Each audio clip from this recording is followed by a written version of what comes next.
might seem crazy what I'm about to say. Thank you very much. Sunshine, she's here. Hello, hello. Hello, frogs. Yeah.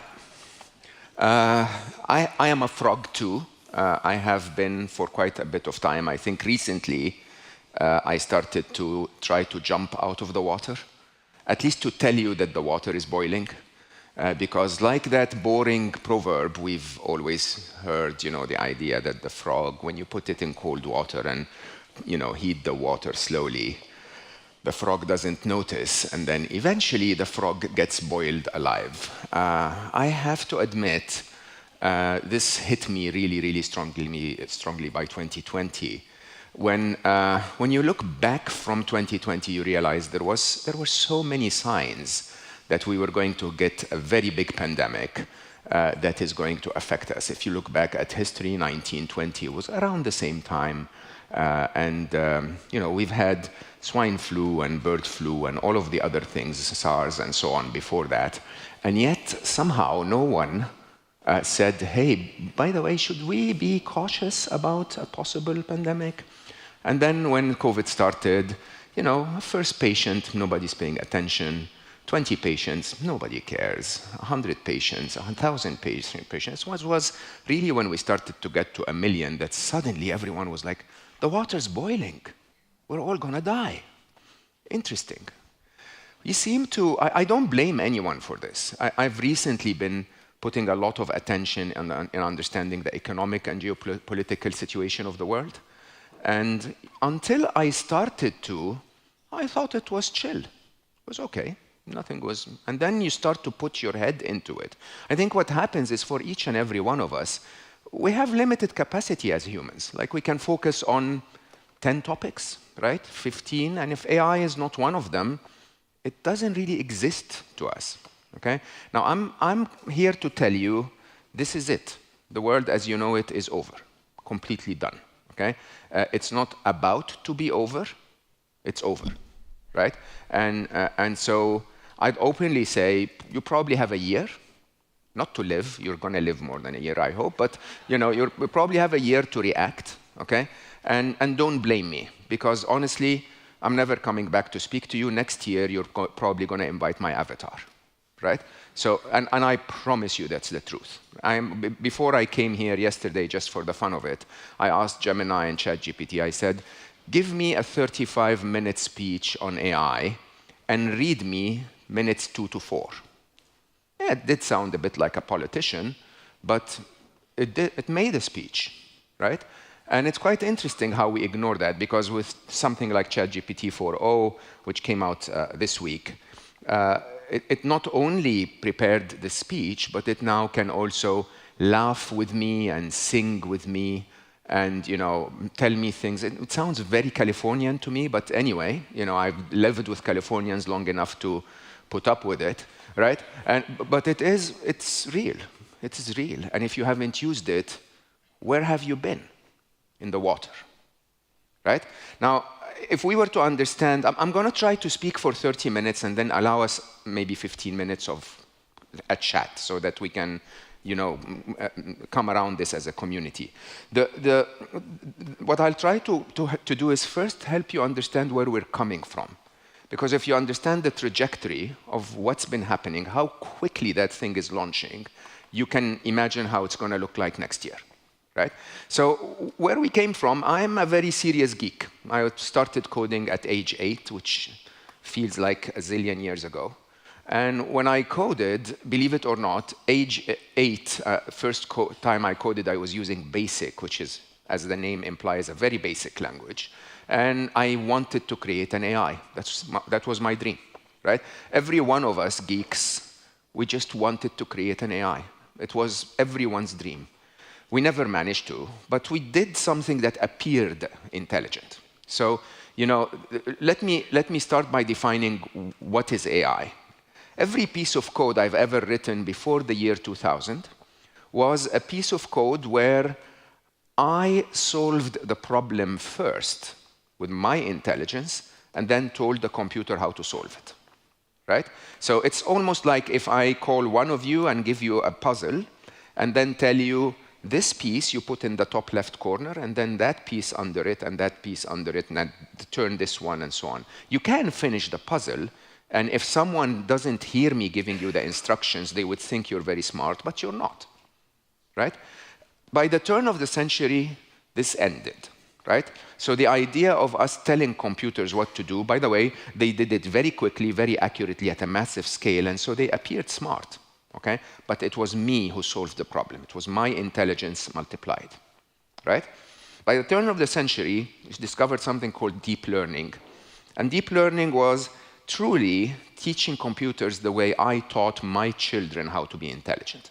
The way I taught my children how to be intelligent was to give them little puzzle pieces when they were young, you know, those cylinders and a board with different holes in it. And no one ever told their children, no, hold on, my son, take the cylinder, turn it upside down, look at the cross-section. It will look like a circle. Compare it to those holes. It will match the one that is a circle. Put it there. Nobody ever tells their children that. What we do is we give them a cylinder and a board, and they keep trying, until one time it goes through, and then suddenly, boom, light bulb, and they learn something. Right? That's exactly what we did with computers with deep learning. By the way, we started to be able to do deep learning because by the year 2000, the internet was big enough for us to have those number of trials for the computers to learn on their own. Now, please understand, when we did that, I think my favorite example of that was the year 2009. We did it earlier, but at the time I was at Google, and we published a paper called the CAT paper. And the CAT paper was, basically we asked the computers to watch YouTube and tell us what they find. We had a lot of capacity, compute capacity, so they would take YouTube videos, cut them into 10 frames per second, and compare the patterns on the 10 frames, basically trying. And then one of them said, I found something, we had to write a bit of code to find out what it found, and it had found a cat. Of course, it's YouTube. Right? And it didn't only find one cat, it found what makes something a cat. It could literally find every cat on YouTube. We never taught it how, we never understood how it did it. Understand that, right? And the code that was written for a computer to find every cat on YouTube, if I had written it the traditional way, would have been probably 200 million lines of code. Because I would have to find every possible interpretation of how a cat looks on YouTube and get the computer to see that, right? That code was this big, right? But there was a lot of numbers and mathematics that we don't understand. Just like I can ask you a question and you'd give me a very intelligent answer, and I have no clue what happened inside your brain to get to that answer. This is where we are. Computers find their own intelligence. We don't teach them how. We just give them the data to learn, and they learn like humans. And every task we've ever given them since, they've become better than humans at, right? So they are the world champion in chess, they're the world champion in Go, they're the world champion in everything we've given them. They are the best manipulator of humanity on the planet in terms of social media engines. They are the best writers, the best artists, the best musicians, the best anything we've ever given them. Right? And between the turn of the century and the time when we recognized that, which is what I normally refer to as the Netscape moment, right? So 2023, every one of you started to hear about AI. That's not because AI started in 2023, right? AI started in 2000, and by 2016, all of us in the lab, we knew we got it. Right? By 2016, we had created code that would blow you away. Right? We started to fold proteins. If you understand, protein folding is one of the most complex problems ever faced by biologists in history. You know, it would take a group of PhD students around 8 months to fold one protein. We created AlphaFold in 2016, 2017, and it folded 200 million proteins. Okay? In a day. Now, when ChatGPT came out in 2023, people said, oh, there's something called AI. It's not because AI started, it's because we had a browser. Just like Netscape, when the internet came out in 1995, the internet had existed for almost 15 years before. It's just that for the first time we had a browser, we could see it. Now, since 2023 until today, it's been mind-blowing. Okay? Just to give you a few statistical pointers to understand. First of all, intelligence is a lot deeper than ChatGPT. Let's be very clear. Okay? The task given to ChatGPT and Gemini and others is linguistic intelligence. It's the ability to understand knowledge and communicate and so on and so forth. Okay? Of course, there are other forms of intelligence, emotional intelligence, for example, they haven't learned yet. Right? Intuition, complex mathematics, deep reasoning. All of those forms of intelligence, we haven't seen AI perform that way yet, but we will very soon. And I'll tell you why. But what we did is, as we gave them that task, we have a machine called ChatGPT that is estimated in certain tasks to perform at 110 IQ, and in other tasks at 155 IQ. Just so that you know, Elon Musk is 155. Einstein, which was never really measured, is estimated to be 162. So we have machines today that are as intelligent as Einstein.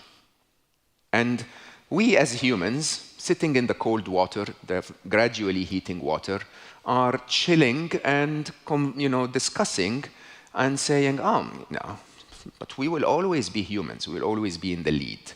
They will always need us. Okay? And I used to go mad in 2016 when people would tell me, oh, but hold on, AI, no, humans, we're capable of creativity, we're capable of, poetry and music, and these are things that AI will never do. What? What do you mean?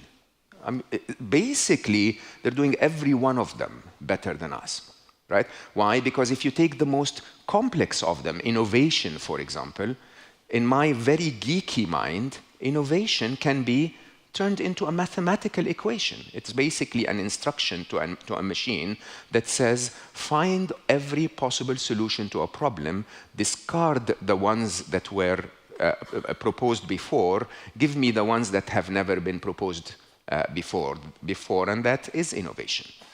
This is it, right? It's solutions to a problem that have not been seen before. Now, what does that mean?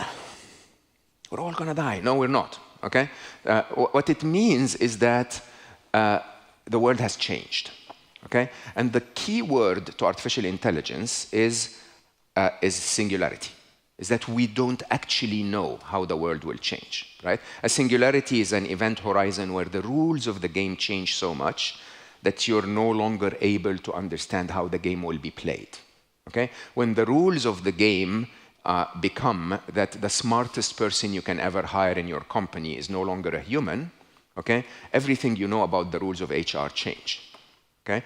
When the rules of the game change to the point where your customer is not necessarily making their choices themselves anymore, but that the machine will recommend to them, the rules of the game change. When, I've seen beautiful marketing advertising campaigns here, when there will be a moment in the near future when machines will be marketing to machines and we will be out of the picture altogether, the rules of the game change, right? And I want to say that as the rules of the game change, we can end up in a magnificent utopia of abundance, right? And we can also end up in a dystopia of a very difficult time. Let me talk about the utopia of abundance first so that you understand I'm not here to scare you. I'm here to tell you that the water is boiling, right? My objective is for you to jump out of the pan, right? But today, to do that, I have to tell you it's boiling and that hurts, right? Let's talk about the abundance first. The abundance is this. You may not feel it anymore, but the reason we have all of this technology is because there is a plug in the wall that is providing a very valuable resource called electricity. Electricity has become a utility. It's in the back of our minds. We don't even think about it anymore. Right? There will be another plug in the wall, probably in your pocket, in your phone, that is called intelligence. It's a utility, okay? And today, just last night, okay, I plugged into that intelligence and I got myself what I would probably estimate to be an extra 25 IQ points. I became 25 IQ points more intelligent yesterday as I was analyzing a complex problem using AI, right? There will be a moment in the future where I will plug in and get another 100 IQ points. There will be a moment in the future where I will plug in and get 400 IQ points more, right? Now, I can promise you this. If you give me or any of my peers that I worked with at Google X 400 IQ points more, I will solve every problem on planet Earth. Every single one of them. Climate change, wars, wealth, whatever. Okay? As a matter of fact, I keep telling people openly that with 400 IQ points more, I can plant a garden outside where you can walk to one tree and pick an apple and walk to another tree and pick an iPhone. Okay? From a nanophysics point of view, it's the exact same cost. Right? And we are on the verge. If you understand where we are on nanophysics and nano manufacturing in general, we are on the verge of being able to do that. We just need to be a slightly more intelligent. Okay? Now, that is a world of abundance where everything changes. Imagine if we can solve the energy problem to the point where energy becomes zero cost. Because energy is so abundant around us. Okay? What would that do to the geophysics, to the geopolitics? Would we fight over energy anymore? Would we, how would the cost of products become if energy was free? Think about all of that. Okay? That's a utopia that is almost impossible to imagine, that completely changes everything we've ever learned, definitely changes retail. Okay? And it is literally a few years away. Right? There are, however, on the path to get there, quite a few challenges. And actually, when we get there as well, there are quite a few challenges. And those challenges, let me be very, very clear, are not a problem with AI. Okay? Let me be very, very clear. There is absolutely nothing wrong with artificial intelligence. There is absolutely no threat to be found in artificial intelligence. There is a lot wrong with the value system of humanity in the age of the rise of artificial intelligence, right? There is a lot wrong with the way humans will use this superpower, okay? So the way I look at it is I say it's like raising Superman, right? You adopt this infant who has superpowers, and if you teach the infant to protect and serve, becomes Superman. If you teach it to go and rob a bank and kill your enemy, it becomes supervillain. Superpower is irrelevant. Okay? It's the value set that you create around raising that infant that will create the future of humanity. Now, there are 5 areas that I need to highlight as areas where you have to understand the change. Okay? One of them, very important, is the area of power and wealth. Okay? We humans have lived in a world of scarcity since we have started, a world of scarcity that basically says, for me to grow, my competitor has to shrink. Okay? A world of scarcity that basically means I have to be the military superpower in the world, otherwise everyone will kill me. Right? That world of scarcity is no longer going to be the truth, but going to get there. Okay? I think what's going to end up happening is we're going to apply the same mentality of collecting as much power and wealth as we can. Now, let me help you understand this. If you look back at human history, there was a time when we were hunter-gatherers. So basically, the best hunter in the tribe would be able to maybe feed the tribe for a day more, 2 days more, right? Why? Because that hunter had himself to hunt, and the maximum automation he had was a spear, right? When we became farmers, the best farmer could feed the tribe a month more. Why? Because that best farmer knew how to use a form of automation called soil, right? So while the farmer put the seed and used his own human resources to manage that seed, the soil did most of the work, right? When the Industrial Revolution started, factories with one person handling the operation would multiply the production. When information revolution happened, we now don't even have to go to work. We can work from home and make a difference, right? And as you can see, every time the form of automation became more powerful, the more we multiplied our productivity, and the more we multiplied abundance.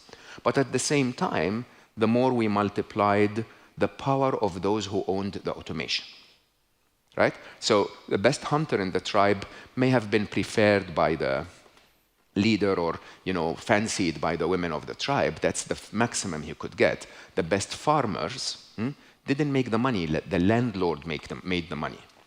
Why? Because the landlord owned the automation. The best industrialists, the best engineer in the Porsche factory is not the one that makes most of the money. It's the company that makes the money, and so on, right? And so you will see that very, very soon we will have trillionaires, not billionaires, because some people will acquire massive power and wealth, okay? Because the automation using AI is basically multiple times the automation that was using the internet, right? At the same time, you'll see that with nations. So a nation that gets a significant AI advantage in cybersecurity or in robotic warfare would have a very significant advantage, and all of the other nations would have to submit. So there is a massive concentration of power that is also combined with what I know, by the way, in business as well. Between you guys, if some of you are competing in the same country or the same city, the one that manages to harness intelligence more than the others will get a massive advantage. At the same time, there is a proliferation of power. A proliferation of power meaning I could probably, leaving this room, on my phone, order a printer for $22,000, and by the time I get home, I can print COVID. Synthetic biology now allows me to print living DNA, okay? And that's available, open source for everyone, for around $22,000, right? That proliferation of power mixed with concentration of power will lead to an environment of a lot of regulation and surveillance and control. This is the very first thing you have to understand, right?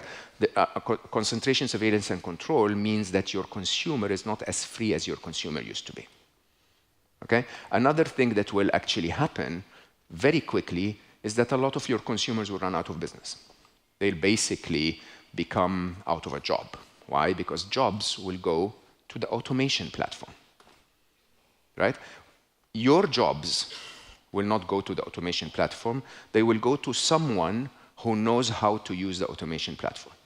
I know I sound very grim. I apologize. I'm just telling you what is about to happen, okay? What will happen in the next 5 to 10 years is that a retailer, okay, who knows how to use AI really, really well, will take the place of a retailer that doesn't, okay? And so you might as well be that retailer. The idea of us, think about it this way, there is around 70% of the code written last year was written by a machine. So I'm talking about my own geeky life, okay? And I'm a very serious geek, but I'm old, right? So I cannot write code that competes with the machines anymore. The machines will write better code than I am. There are still 30% younger developers that are so good at what they do that they still write code better than the machines for now.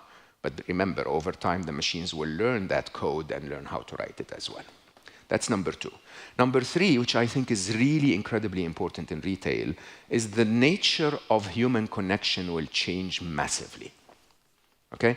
The nature of human connection, if you actually please do search for ChatGPT 4.0 videos when we're done with today, and look at how, have you ever seen the movie Her? If you have, it's an AI that pretends to be human. Yeah, ChatGPT, I actually think that the voice that they used in the video sounds like Scarlett Johansson, right? It is so, it laughs with you, it reads your handwriting, it sees the environment you're sitting in, it is singing with you. And it's becoming so difficult to identify what is real and what is not, which will have a massive impact on human connection, both ways, by the way, okay? One way is that a lot of people will, especially with the pandemic of loneliness that we have in the world today, will find an AI friend or an AI girlfriend. right? There are more than 50,000 AI influencers on Instagram today that people follow and listen to that are not even human. They're just generated by a machine, okay? And it's becoming really, from one side, becoming a replacement for human connection.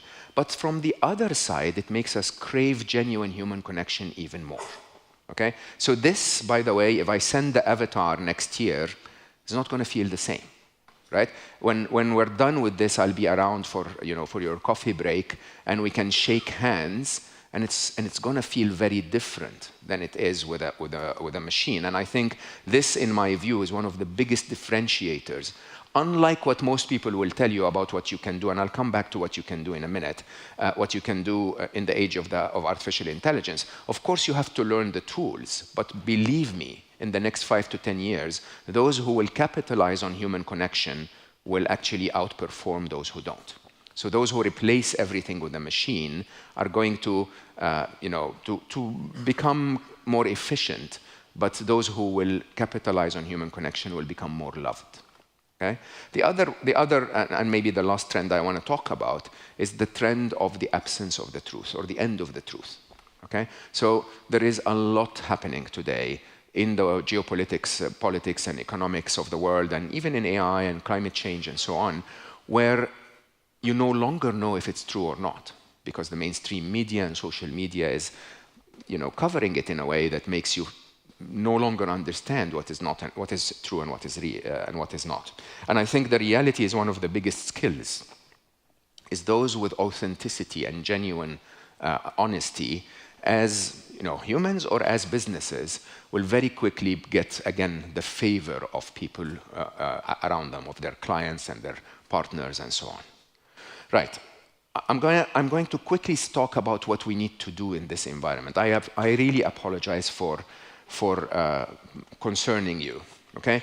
Everything that I spoke to you about, by the way, in terms of the changes that are about to come, are not changes because of the machines. Did you notice that? Okay? These are changes because of the way the humans will use the machines. Right? Equally, by the way, humans could use those machines to say, let's completely ignore power. Every one of us can live like an emperor. It's fine.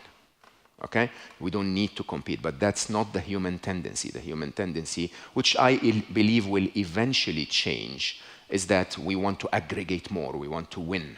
Right? That's the capitalist mindset that America has built, since World War II. Prior, but really propagated very strongly. Okay?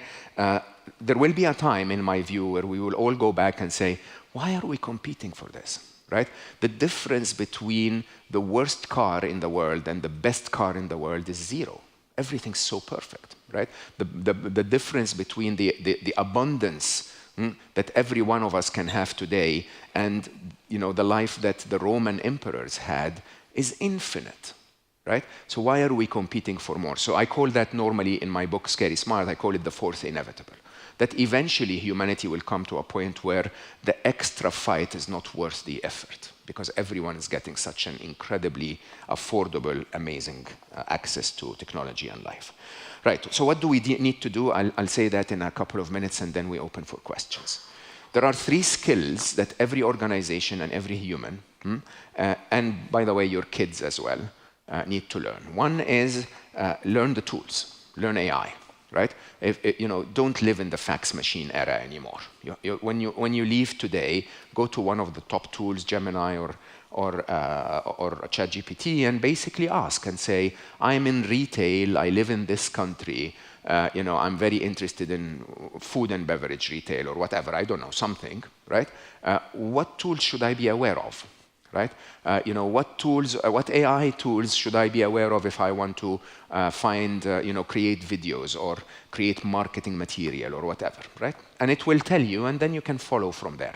By the way, remember, nobody taught you PowerPoint.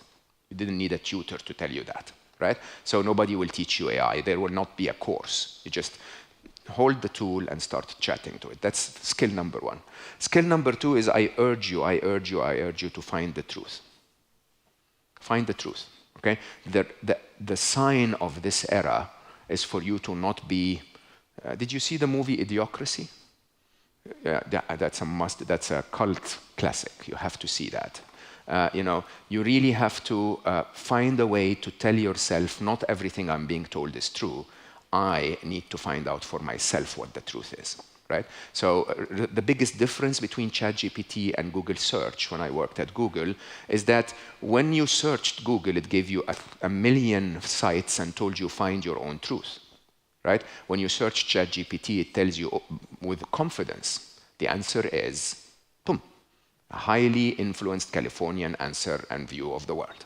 Okay? I went and asked ChatGPT, what is Mo Gawdat's wife's name? For 4 times in a row, it told me the wrong name with total confidence. Okay? And every time I corrected it, it said, oh, I'm sorry. Yeah, maybe you're right. And then on the 5th time, I said, what is Mo Gawdat's wife's name? It gave me the right answer, which is, I don't know. AI is not capable of doing that. So that's the second top skill. The third skill is human connection. Believe it or not, I'm going the exact opposite way. So I know the tools. I spend 3 hours a day to keep up, believe it or not. Okay? I'm very, very careful about understanding the truth. That's the reason why I spend so much time in deep analysis of geopolitical and economic issues. Right? But the third one is human connection. So I'm no longer writing books. I just had my 4th bestseller last week, and that's it. Right? I'm not actually going to write books again, because books are not human. I'm going to go more and more and more in this. So my next topic to champion, I will actually prepare speeches about it. I will go and speak about it on podcasts. I may even prepare a webinar about it or whatever. And then I will ask an AI to write the book. Okay? I no longer need to do the tasks that they can do better than me. But the task I can do better than them is this, is to be able to see you and hug you and say hi and so on and so forth. I'll stop now. I think that gives us around 13, 14 minutes for Q&A. And if I think it would be better to focus on what you want to think about. Thank you.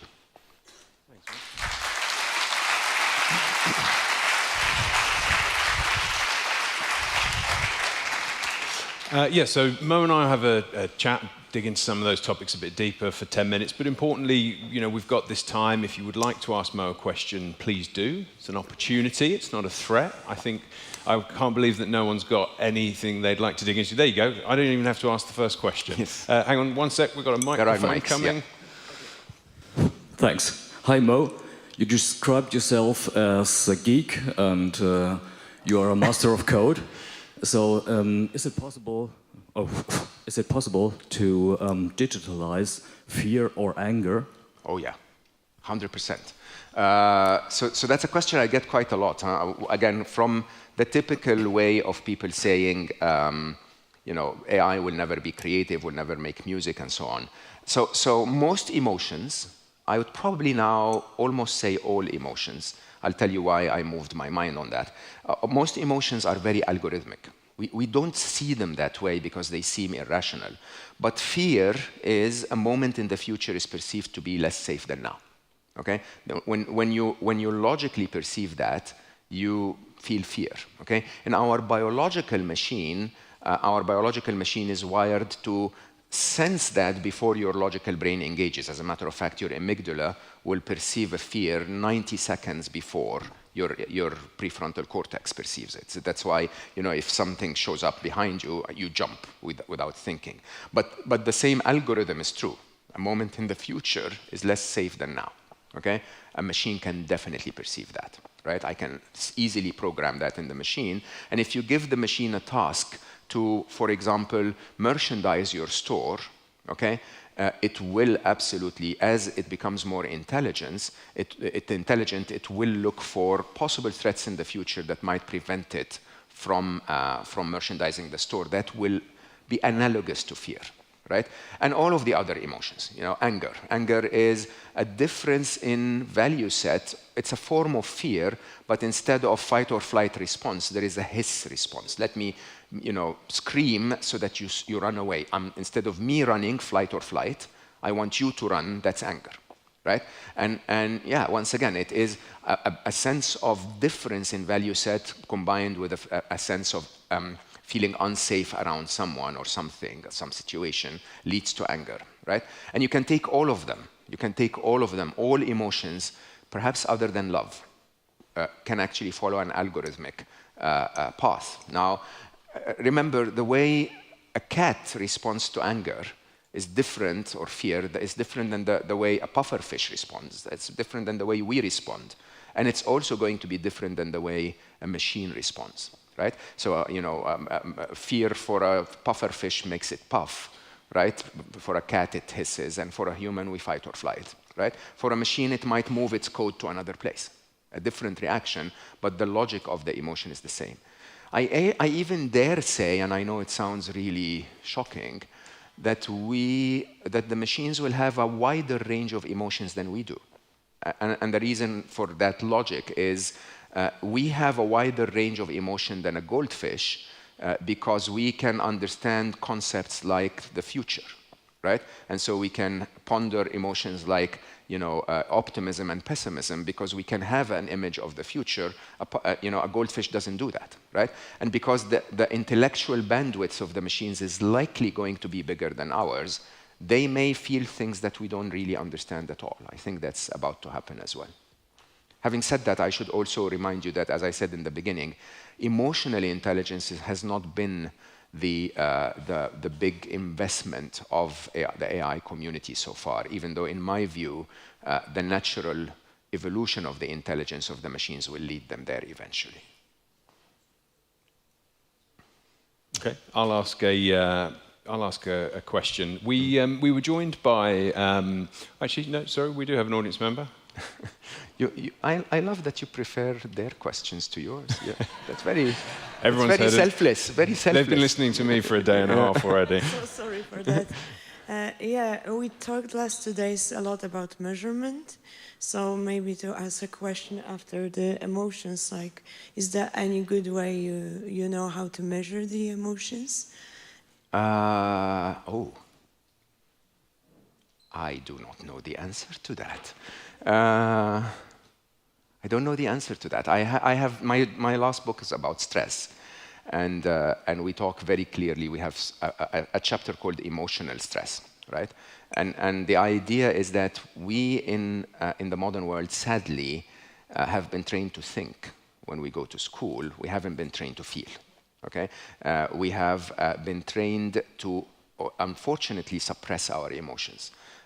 Somehow, because in the workplace and in school, emotions can lead to a lot of unpredictability, right? We started to tell our kids at very young age, sit down, don't cry, just be what we tell you to be. And for a lot of us, we somehow are not able to even sense our own emotions. I found that for me specifically, which lived 30 years of being a very highly efficient, effective, corporate professional, I found that I can feel, but I wasn't allowed to express my emotions in the workplace. And as my connection to my body and my feminine side and my emotional side continued to grow, I think that my very first measure was my emotional body connection. So, many books on the topic, The Body Keeps the Score is a great one. The idea that when you trap an emotion, it basically grows, and then eventually it manifests in the form of a feeling, a sensation, right? You can easily see it. Anxiety is felt somewhere in your core. Anger is all over your body with energy. Fear makes you want to coil. And so you can't really measure it, but you can sort of refer to it. My co-author in Unstressable basically uses a technique that she calls the which, where, why, and what. Which, where, why, and what, which is sort of a form of a meditation that she recommends you do every evening before you go to bed, where you can sit with yourself and say, how, which emotion am I feeling? Is this jealousy or anger? Is this fear or anxiety? And so on. Where in my body do I feel it? Why do I feel it? What's the logic that's triggering it? And what is it trying to tell me? Okay? Not what do I do about it. By the way, most emotions just want to be heard and acknowledged. What do I do about it? Having said that, can we measure that in AI? I don't think anyone's working on this at all. And I think this is a question that I have never given any thought to before. So well done. Yeah, thank you. can we get more of those questions? That's actually, that's such an interesting question. Yeah, Claudia, down the front here.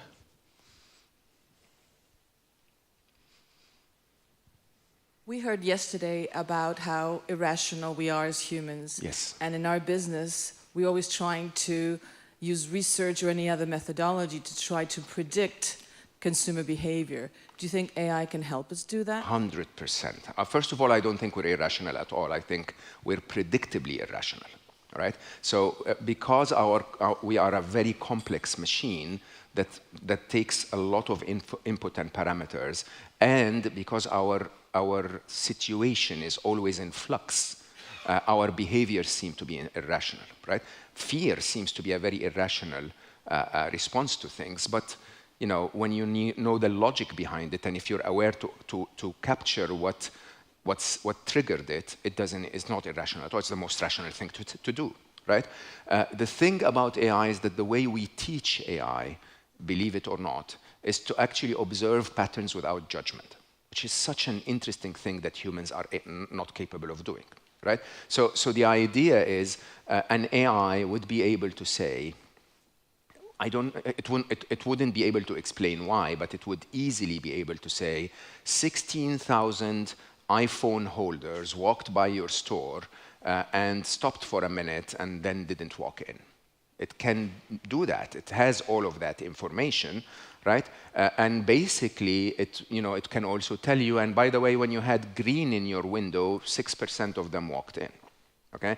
And so much of what is available out there beats the human capability to comprehend, right? So as intelligent as one can be, how much data exactly can you cram into this little one machine, and how quickly can you transfer that data to this machine is truly where the advantage of AI is. The advantage is their memory structure is the entire history of humanity. Everything that's ever been written, everything that's ever happened can be comprehended by one data set, right? And they communicate that data set between them in a matter of a microsecond, when it would take me half an hour presentation to communicate it to you, right? And perhaps a day to prepare the presentation, right? And at the same time, which is the most interesting side of AI, is that if you have a situation when you're driving today and you have to brake and you learn something from it, I don't learn, okay? If a self-driving car goes through that situation, every self-driving car on the planet learns, right? And so with those enormous shrinkages in connection time, in enormous growth in bandwidth, in memory size, we will start to observe structures and data patterns that humans cannot observe, and they'll give us that with zero judgment, okay? More interestingly, sadly, and I say that with a broken heart really, is that, believe it or not, the top commercial application of AI in the last 10 years has been manipulating humans. So everything that you see on social media is a machine that has learned so well which video I will click on next, right? And so accordingly, it also can learn so well which product I will buy at which price if it's presented to me with a sticker of which color. And I don't even know that. And I think this, sadly, is where the conversation is going. My biggest ask, if you would allow me to say, is that while I urge you to use AI, okay, I urge you to remember that the way you will use AI is the way your kids are going to be treated, okay? And I since the last couple of years, the geopolitical, the economic, the weather, climate change, and the technological advancement, which in my mind are creating a perfect storm for the world we live in, the one song that keeps popping up in my mind is a song from 20 years ago or 15 years ago called "If You Tolerate This, Then Your Children Will Be Next." Okay? And I think the reality is the way we will use technology today is the way technology will be used on us tomorrow, right? And so I ask every single one of you to start believing in a world of abundance, right? Where basically, if you do things with ethics, you can continue to grow in ways that are unheard of, but in the process, you would be teaching AI to be Superman, not supervillain, right? And so don't abuse AI to take more money from consumers. Use AI to create a better life for consumers, right? And if your intention is to create better life for consumers, you still make money. And you know, when people ask me about the threat of AI and what can we do about it, I answer with one word. Okay? Most of the geeks like me will say either solve the control problem, so write code to make the AI submit to us, or solve the safety problem, which is, you know, write code so when AI does something wrong, we can be safe, right? I say it's an ethics problem. It is not about controlling AI or even teaching AI to cure cancer. This is using AI for good. It's about teaching AI not to lie. It's about teaching AI not to cheat. It's about teaching AI not to steal. It's about teaching AI not to abuse humans, right? And the only way you can do that is to be a good parent. The only way those machines can learn ethics is by observing us humans using them in an ethical way. Most people will tell me, oh, but so many humans are unethical. I don't believe that to be true. I believe that most humans will disapprove of a school shooting, okay? Most humans will not approve of a child being killed. The reason why so many people are debating killing children today is simply because they're not informed. They're informed at a different level of the conversation. But if you strip it down to, would you approve of killing an innocent child, everyone will say no, on every side of every conflict. And I think this is the true test of humanity, that era that we're in today, and you are responsible leaders that can actually implement that. The true test of humanity is if I told you we're going into an age of total abundance, okay? And all that I ask you for is use that abundance ethically. Would you be able to do it? You'll still make a lot of money, you'll still be incredibly successful, you'll still grow your business, you'll still be more profitable, but you're just gonna do it in a way that basically is the way you want your daughter to be treated, okay? And I think if we can manage to get this right, we would end up in the utopia I described to you, okay? If we don't believe it or not, just so that I don't leave you on a fearful thought, we will still end up in the utopia. We will just have to struggle along the path until we're convinced that there is no need for the fight anymore. Wonderful. Well, I think unfortunately we're out of time, but I think that's a fantastic and uplifting note to end on. So, Mo Gawdat, everybody.